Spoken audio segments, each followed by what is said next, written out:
बार फिर आपका स्वागत है न्यूज 24/7 तक। मैं हूं आपके साथ निशा नामदेव। आइए रुक करते इस वक्त की बड़ी खबर की ओर।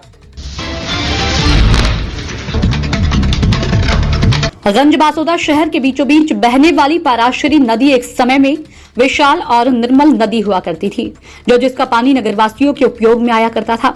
लेकिन समय बीतता गया और पाराशरी नदी पहले एक नाले के रूप में और फिर मर्द पर्याय होने की कगार पर पहुंच गई, जिसके कारण लोगों ने नदी के दोनों किनारों पर अतिक्रमण कर लिया गया। लेकिन नई नगरपालिका परिषद का गठन होने के बाद और नवा आगंतुक एसडीएम विजय राय के प्रयासों से पंचतत्व नगरपालिका पाराशरी कायाकल्प अभियान की शुरुआत की गई और आज मात्र 13 दिन ही हुए हैं कि नदी का स्वरूप ठीक होता चला जा रहा है।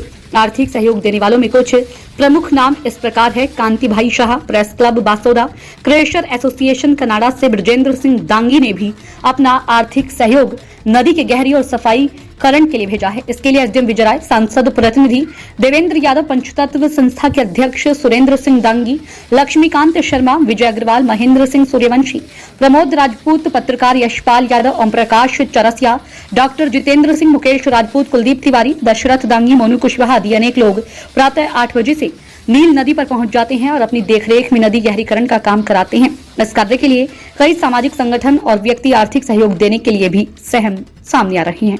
देखिए न्यूज 24/7 तक के लिए गंज-बासौदा से ओम प्रकाश चौरसिया की ये खास रिपोर्ट। किस तरह की पारासरी थी और किस तरह की देखना चाहते हैं और उसके लिए क्या अभियान है?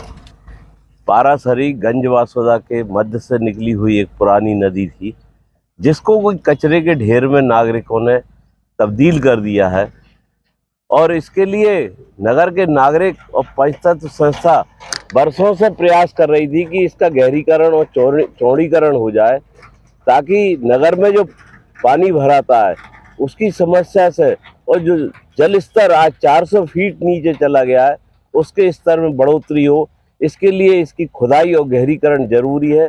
इसके लिए नगर के व्यापारियों ने, ठेकेदारों ने, नगरपालिका ने और खासकर पंचतत्व के सदस्यों ने एक अभियान चलाया, पंचतत्व कायाकल्प अभियान 2023, जिसके तहत हमारे नगर के एसडीएम विजय राय जी ने एक बीड़ा उठाया कि इस कार्य को करके दिखाना है। आज पारासरी गहरीकरण का 13वां दिन है और आप देख सकते हैं कि 13 दिन में नगर के नागरिकों ने नगर पालिका के सहयोग से, जन सहयोग से और एसडीएम साहब के सहयोग से लगातार 13वें दिन हम इसके नदी के गहरीकरण, चौड़ीकरण के लिए लगे हुए हैं। लगातार काम चल रहा है। इसके बाद इसके सौंदर्यीकरण पर भी विचार किया जाएगा। कभी पारासरी नदी 12मासी नदी थी, सदा नीरा नदी थी, 12 महीने में इसमें पानी रहता था। हमारा प्रयास है कि नदी जो नाला बन गई है उस नाला को फिर से नदी की ओर हम ले जाएं। इसके लिए सभी साथीगण, सभी शहरवासीगण लगे हुए हैं, लगातार लगे रहेंगे। जैसा कि देवेंद्र जी ने बताया कि ये एक दिन या एक साल का काम नहीं है, आने वाले वर्षों में भी लगातार इसके हम मूल स्वरूप में इसको ले जाकर छोड़ेंगे। सौंदर्यीकरण विकास ही हमारी प्राथमिकता है और जनप्रतिनिधियों के मार्गदर्शन, उनके साथ मिल करके और जन समुदाय को साथ जोड़ करके हम उस नदी का स्वरूप देना चाहते हैं, क्योंकि जैसा वो हमारी जीवनदायिनी है बासौदा क्षेत्र की। इसके संदर्भ में पहले भी सभी संगठनों ने, समाज के विभिन्न वर्गों ने बढ़ चढ़ करके इस गहरीकरण, सौंदर्यीकरण में भाग लिया था। और हमने जब इस अभियान को शुरू किया था, कब जिनके मन में जो विसंगतियां थी, कुछ खामियां थी कि पूर्व में भी इस प्रकार के गहरीकरण कार्य हुए हैं, परंतु वर्तमान में यदि आप देखेंगे तो हमने उसमें बहुत हद तक एक अच्छा कार्य कर दिया है। वो नदी जैसी बेदनखेड़ी पुल के पास दिखने लगी है।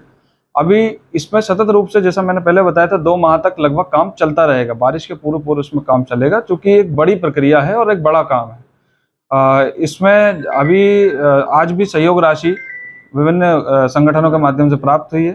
अभी हाल ही में क्रेशर संघ के माध्यम से 1 लाख की राशि गहरीकरण के नाम पर विधायक महोदय की उपस्थिति में, पंचतत्व और प्रशासनिक अधिकारियों की उपस्थिति में पंचतत्व पाराशरी कायाकल्प समिति को दी जा रही है। इसका उपयोग भी पाराशरी के सौंदर्यीकरण और गहरीकरण में किया जाएगा। ये काम आगे भी चलता रहेगा सर? बिल्कुल सतत रूप से चलता रहेगा। जब तक किसी प्रकार की प्राकृतिक कैलेमिटी हमको प्रभावित नहीं करती, कोई भी प्राकृतिक अड़चन नहीं आती, जैसे बारिश या बाढ़, तब तक ये कार्य ऐसे ही सतत रूप से चलता रहेगा। प्राकृतिक के अलावा अगर किसी किस्म की कोई अड़चन? ऐसी कोई अड़चन अभी तक तो नहीं आई है। जहाँ भी अगर किसी प्रकार का अतिक्रमण की भी स्थिति है, लोगों ने भरपूर सहयोग किया, स्वेच्छा से अतिक्रमण हटाने के लिए वो तैयार हुए हैं, क्योंकि हमारा उद्देश्य शहर में नदी सुंदर दिखे, वो नदी की तरह दिखे और जल भराव की स्थिति बरसात के समय ना हो। क्योंकि आपने यहाँ देखा होगा पूर्व में बहुत से लोग, लगभग हजारों परिवार बाढ़ की चपेट में केवल उस नदी के कारण आ जाते हैं कि उनके घरों में पानी घुस जाता है। यदि हम उसको आज चौड़ी कर देते हैं, उसका कैचमेंट बढ़ा देते हैं, तो वो जो घरों में पानी घुसता है वो स्थिति बहुत हद तक कम हो जाएगी और लोगों को बाढ़ जैसी स्थिति का सामना शहरी क्षेत्र में तो नहीं करना पड़ेगा।